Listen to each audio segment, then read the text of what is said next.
Terima kasih juga kepada teman-teman media yang hari ini sudah berkenan untuk menghadiri press conference yang diadakan oleh Biro Humas Mahkamah Konstitusi. Saya mohon maaf terlebih dahulu kalau kemarin saya tidak merespon apa yang di-WA-kan atau di-SMS-kan oleh teman-teman media, karena memang saya untuk menanggapi ini memerlukan dua izin. Yang pertama tentu dari pimpinan Mahkamah Konstitusi, Ketua dan Wakil Ketua Mahkamah Konstitusi, dan yang kedua tadi sudah disebutkan dari Majelis Kehormatan Mahkamah Konstitusi yang diketuai oleh Profesor Palguna. Saya bersyukur hari ini baik pimpinan maupun MKMK itu sudah memberikan izin, dan karena itu saya bisa menyampaikan. Sekali lagi saya mohon maaf kalau kemarin saya diam saja tidak merespon. Hal yang dikembangkan di luar ya itu kan bahwa doktor saya palsu, itu yang saya tangkap yang pertama. Atau yang kedua, ijazah doktor saya itu abal-abal. Nah, kalau palsu ini kan mengasumsikan bahwa ya ijazah doktor saya itu tidak diterbitkan oleh universitas atau institusi pendidikan di mana saya kemudian mengambil doktor. Kalau abal-abal itu kan mengasumsikan bahwa saya tidak menjalani proses studi pada level doktoral sesuai dengan yang seharusnya atau sewajarnya. Kan kira-kira begitu. Atau barangkali kalau dalam bahasa lebih bebas itu ijazahnya membelilah, kira-kira kan begitu. Nah, ini yang ingin saya klarifikasi. Ya. Jadi saya memulai studi doktoral saya itu tidak ujuk-ujuk tidak di Collegium Humanum Warsaw Management University. Saya memulai studi doktoral saya itu pada awal mulai kuliahnya ya tahun 2011 ya. Itu saya mulai mengikuti program doktoral yang dinamakan Professional Doctorate Program di bidang Justice, Policy and Welfare di Glasgow School for Business and Society, Glasgow Caledonian University, Scotland, United Kingdom.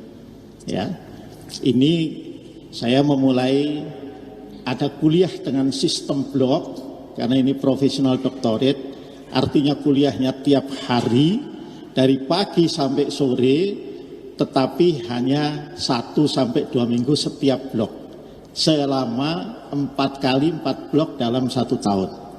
Nah, program doktor atau professional doctorate ini adalah program doktor by research yang base-nya adalah off campus. Jadi karena off campus, maka tidak harus stay terus-menerus bagaimana program PhD di banyak universitas di luar negeri. Ya. Nah, program professional doctorate ini, ya, ini terdiri dari 2 tahapan. Yang pertama di Glasgow Caledonian University ini disebut sebagai State 1. Ya, ini diisi dengan kuliah, penugasan atau assignment. Ya, selama 4 blok itu ya, dan itu kemudian saya selesaikan ya di kuartal terakhir tahun 2012 ya. Jadi semua saya selesaikan, saya tuntaskan di kuartal terakhir 2012 ya. Karena itu saya kemudian mendapatkan transkrip nilai. Ini saya tunjukkan aslinya ya. Ini transkrip nilai yang dimana transkrip nilainya ini menunjukkan kayak rapot lah begitu ya, atas 3 mata kuliah yang setelah saya jalani dan lulus Yang pertama adalah professional development, yang kedua adalah research method, metodologi penelitian, dan yang ketiga adalah project development. Ini total kredit poinnya adalah 180. Nanti tanpa difoto silakan kalau ada yang mau lihat, tapi gantian itu. Nah, di sini ditulis award atau classification eligible for professional master degree. Nah, jadi mulainya dari sana ya. Jadi saya sudah mengikuti kuliah.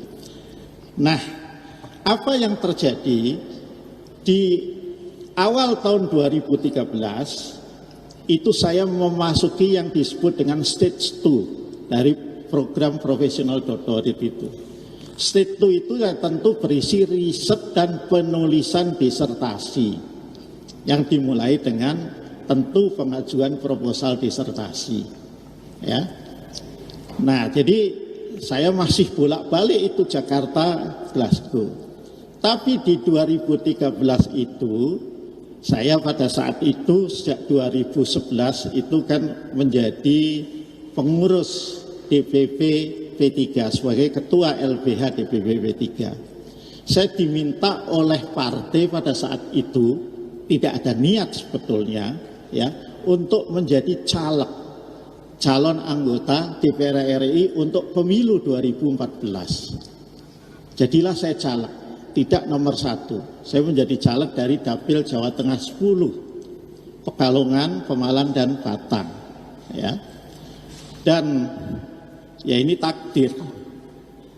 Di Dapil Jawa Tengah 10 P3 dapat 1 kursi, dan kok pada saat itu, jadi sebelum pemilu beberapa bulan, 4 atau 6 bulan sebelumnya, Pak Romi yang waktu itu posisinya Sekjen DPP 3 itu telepon saya yang lagi suka bolak-balik ke Jakarta, Glasgow karena memulai untuk riset dan penulisan disertasi.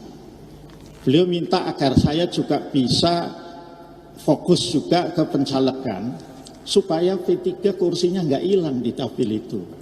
Maka saya pulang dan saya kemudian fokus di dapil dan akhirnya saya terpilih. Setelah saya terpilih ya, itu kemudian saya jadi anggota DPR terpilih, belum dilantik, P3-nya konflik, terbelah. Waktu itu antara Muktamar Surabaya dan Muktamar Jakarta, antara kelompoknya Pak Romi dan kelompoknya almarhum Pak Surya Dharma Ali ya.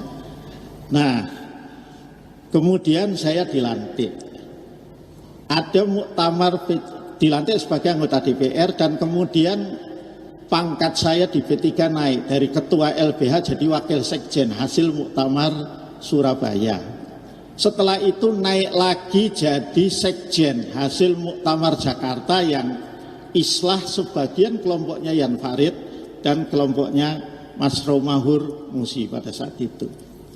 Nah, saya kemudian mulai melakukan tugas sebagai anggota DPR sambil ngurusi kira-kira konflik internal partai lah sebagai sekjen ya pada saat itu. Saya kira kalau teman-teman media yang ada di DPR pasti masih ingatlah catatan-catatan itu. Download Tribun X sekarang, menghadirkan lokal menjadi Indonesia.